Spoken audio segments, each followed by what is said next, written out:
The Ugadale cottages, are a wonderful addition to that part of Scotland. There hasn't been a lot of new hospitality product built in that area in some time. These are fabulous cottages. I mean, outside and inside they rival the quality and standard of a Ritz-Carlton or a Four Seasons. But yet they're still comfortable, they're cozy, they're fireplaces. It's when you close your eyes and envision a cottage in Scotland, this is what you get.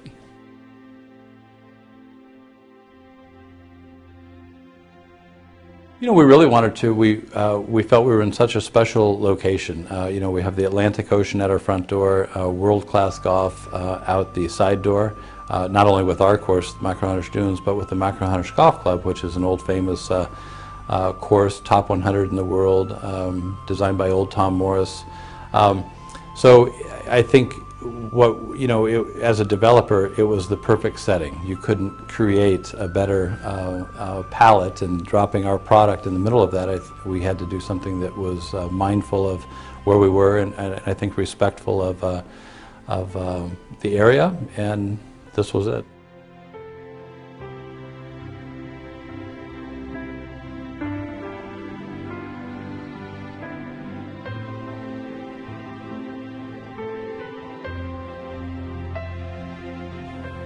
The old clubhouse was built in the 1800s and served as the clubhouse for the Machrihanish Golf Club until the 1960s. If these walls could talk, they would remind us of all the great golfers that have come through Machrihanish, including old Tom Morris, who I suspect enjoyed a drink or two within these stone walls. Today, the old clubhouse serves as the social centerpiece of our first village, the village at Machrihanish. The development of Machrihanish for us, not only is the golf course, it's the restoration of 2 hotels. It's the 2 charming hotels, by the way, landmark properties, one in Machrihanish and one in nearby Campbelltown.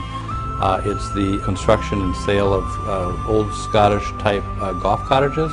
There's beautiful stone cottages decorated with the appropriate Scottish flair. So it's a real estate development as well as hospitality as well as golf.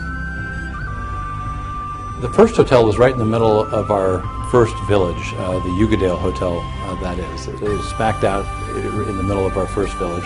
And that, with regards to that hotel, we're really restoring it. We're kind of bringing it back to its glory days, which were probably over 100 years ago now. But it was an easy decision. Walking through the hotel for the first time, you could see the great bones and architecture and design and detail and style and flair that the building had been built originally by, and we just really are restoring that, cleaning it up, and making good.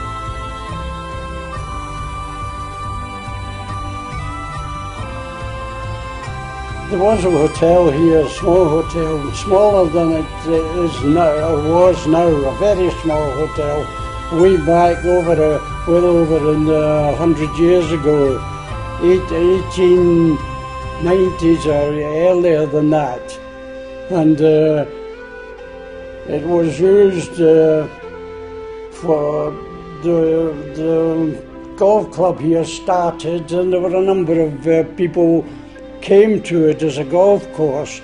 So during or between the wars, there was a big demand for Ugadale because it grew very quickly, because they were around about Glasgow or in the surrounding area. There may be 5, 6 or 7 places where people of category used to go on holiday. This was one of them. There's various ones about St Andrews or different places, and they used to come here. And when they did come here, they would send the family down for a month or 2 months with their maids and so on, and the husbands would come down at the weekend, because at that time there would be a boat coming from Glasgow, and there was a small train. I don't know if you know, there was a train came from Campbelltown right out to the back of the Ugadale, and it was left, but they used to come here for the golf. And when you look at the hotel, it grew from a small, virtually bed and breakfast almost, much better than that, to a huge thing that it was. About 90, nearly 97 bedrooms or something like that, you see. So it was a big place.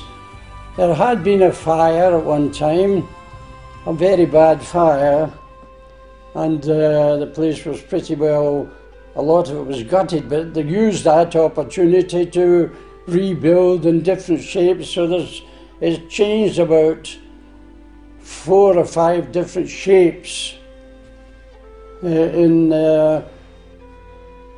the beginning of the 20th century, really. But so that's what's happened there.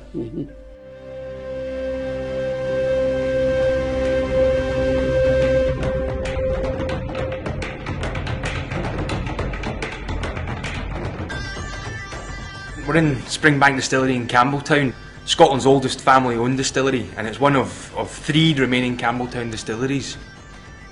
Springbank Distillery is the only distillery in Scotland that does the entire production process on site.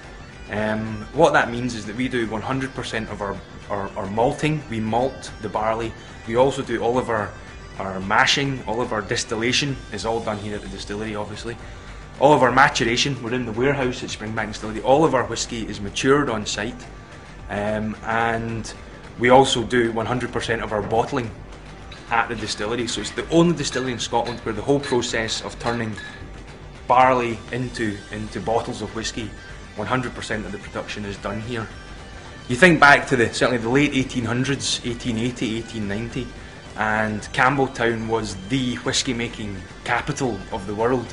You know, there was over 30 distilleries working in this town, a huge concentration, a massive history in distilling. You know, obviously the famous song Campbelltown Loch, I Wish You Were Whisky, that was really based on the number of distilleries that were working around here, producing whisky and shipping it all over the world, really. Campbelltown distilleries were known as the Hector of the West, and they were renowned throughout the world for their the quality of the whiskies. Obviously it's all fine watching me standing here talking about our whiskies, but the best way to experience the distillery and to experience the smells and the sounds and the flavours that I've been talking about is to come and visit us. We have our tasting room in Campbelltown where you can arrange a tour of Springbank and Glengyle Distillery. You can then sit down there, it's nice, it's relaxed, and enjoy 3 or 4 drams from our distillery. So we do tours at 10 o'clock in the morning and 2 o'clock from Monday to Saturday, so please come and visit us.